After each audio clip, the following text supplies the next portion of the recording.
We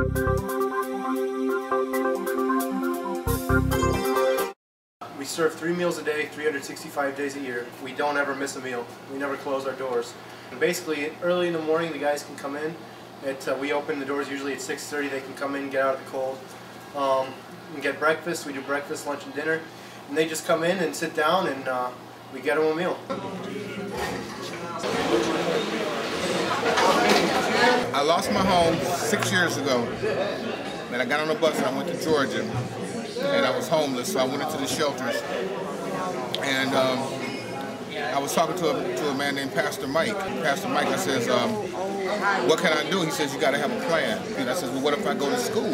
So I went to Atlanta Tech, enrolled in the school, came back the next day with the paperwork. When my time was up to leave there, the next day I got my apartment. Usually our meal count here is about 120-ish, and then we have another soup kitchen on the other side of Toledo that does 65 to 100 people. And then we have 2 women's centers that average about 70-75 women between them. So around 700 meals a day. People don't realize how many people are homeless. I mean, you guys, most people don't see them in Toledo because they're here inside or they're in the library all day. But there's a whole group of people every day that don't have food and shelter.